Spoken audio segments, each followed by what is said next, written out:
Hello everybody, welcome back to another time with Tiffany. Love these, I hope you do too. Today we're going to talk about excelling at customer service, and you might want to know what gives me the authority to tell anybody about that. Well, every job I've ever worked has been customer service oriented, including my hobby job, which apparently is my hobby of reselling.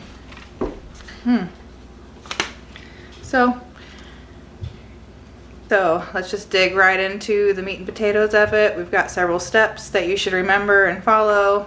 If you can't do this, don't try and interact with people. Like, I don't know what you're going to do to get through life, because you can take these skills and apply them to wherever you go. The operating room, the gas station. Part of it's just being polite. So, moving on. Step 1. We're going to give preventative customer service. How does that happen? When I make an ad for my product, I give a full description of that product, and I also I give a full description, and I take lots of pictures. As a customer, if I see something with minimal description and minimal pictures and it says it's been used, there's probably something there that they're hiding, and then you can't make a valid return because it's a used item. Of course it's going to have some random damage on there. And before you even start listing items, you need to know your numbers. We talked about that in another video. If you don't know your numbers though, you're screwed from the get-go, and your customers can take advantage of you, or you'll disinterest them because your prices are all wacky. And you need to be open to offers and negotiation, and if you don't know how to do that, then you need to practice. One of the things that they made us do at every place that I've worked that's customer service is role playing. If you don't know how to do it, you have to practice. Type it out, write a script, talk to your dog, talk to your kids, practice with your business partner. Or just random people. Like, we go to get our car worked on at a regular mechanic. It's a franchised mechanic service company, and they send me coupons all the time for $30 to $50 off. I did not have one of those coupons, and I went in and got $600 worth of customer service, and I said, hey, I don't have a coupon, can't you, and I'm a frequent customer, can't you take $50 off the cost of my service that I'm getting? And they're like, well, yes, we can get you a coupon, and we can knock $50 off your vehicle service today. So, I'm not saying do that at Walmart, but you can get away with it at local businesses, and, you also have goods and services. Be open to trading, I was talking to the person that sells split wood here, because we have a wood burning stove. And I said, hey, I'm going to buy 10 ricks of firewood from you. That's a lot of firewood if you don't buy firewood. I'm just telling you it's a lot if you don't know. And I said, hey, look through my business page. I've got cash. If you want some stuff and trade, I'm open to that. A lot of people trade, know how to offer, know how to make offers, and know how to negotiate with people. And the more you talk to people, the easier it'll be to negotiate. And if you're before you start selling things, I think we already talked about knowing your numbers, so you can provide a fast, quick answer if somebody does shoot you an offer. So know your numbers, so if somebody shoots you an offer, you don't have to be like 10%, carry the one. Sometimes try to answer customers' questions as fast as you can, because the faster you can interact with that customer, the more likely they are to buy a service from you. If you can't answer the question quickly, reply back to them immediately and say, hey, hello, person, I acknowledge your question. That is a great question. I'm going to need some time to research that and get back to you. The highlight of what I just said was phrasing. So think about key phrases that you can use with customer service. Tuck those into your repertoire. Right. So related to offers is you need to have a designated person available to respond to offers.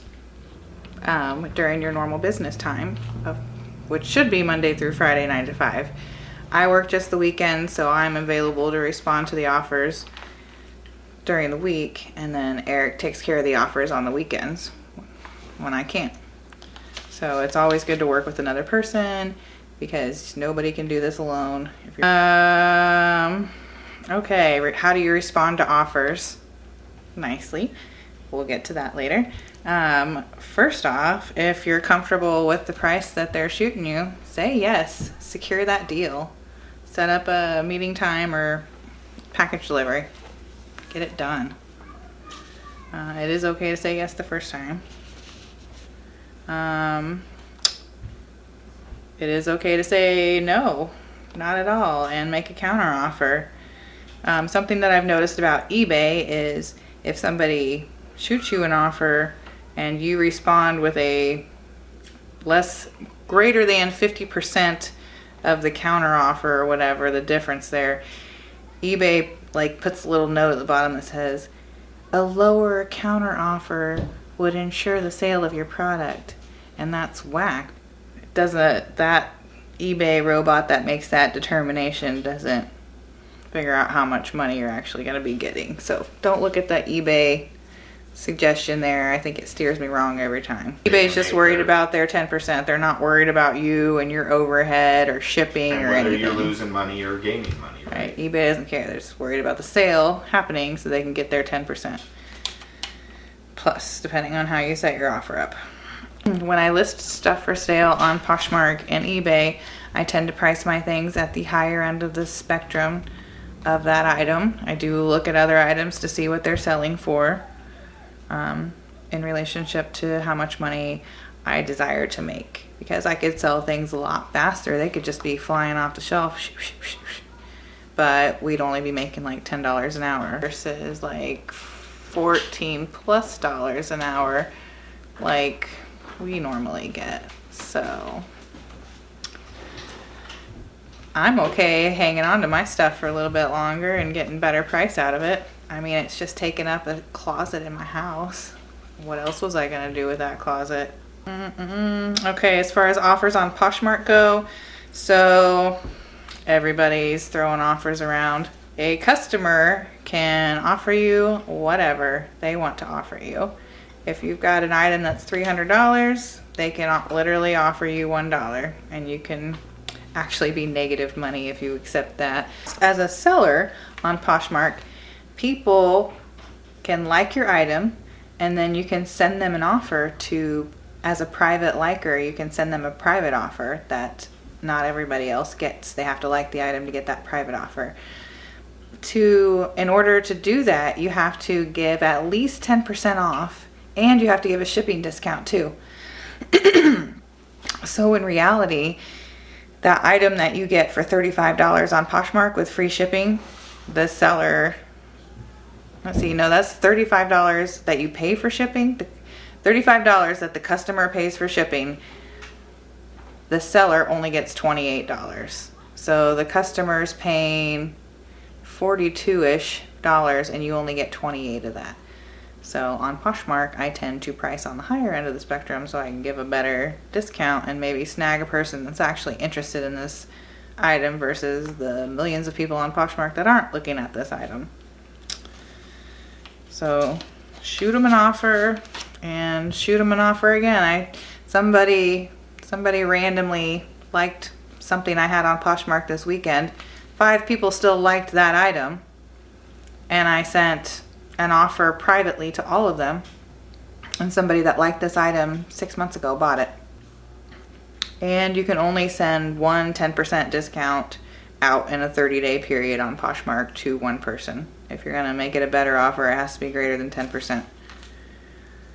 All right, and since we are talking about offers, we will talk about the infamous lowball offer, and let's just say it out loud. They're terrible. Oh my gosh, they may just make me so mad. So here I've got this beautiful $200 vacuum. Yes, I have had my $200 vacuum for 60 days. Oh my gosh. and somebody will give you a $50 offer for that. Like, oh, well, it's been up there for 4 to 8 weeks. Here's $50. Okay. First reaction, it's annoying. It's off-putting. But take a deep breath, because you don't have to say yes just because they're giving you a lowball offer. It's like not always a sign of disrespect or them just being a jerk. Let's talk about why do people do lowball offers. So if we understand like why there are possibly reasons for somebody to send me a lowball offer, like I'm not gonna get so cranked up and angry about it when it's an annoyingly lowball offer. So, number one, they're thrifty. That is a tenet of being a scout and a good steward. And I can stand by being thrifty. I'm also polite and don't send super lowball offers to people. But that's just how some people are. They're thrifty. See what they can get. Number two, they don't have the funds to pay for what you have, but they like your item. So they send you a lowball offer and see maybe.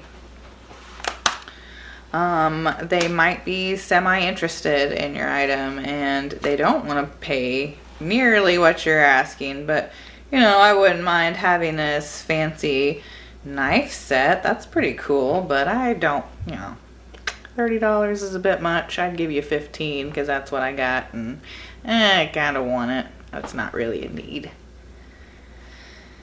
And sometimes it's other resellers trying to buy your stuff cheap so they can resell it, which I have seen people do. I have seen people flip items, and that's kind of weird to me, but I guess that's kind of what we do in a way. Click here or click here. And of course, click here to subscribe.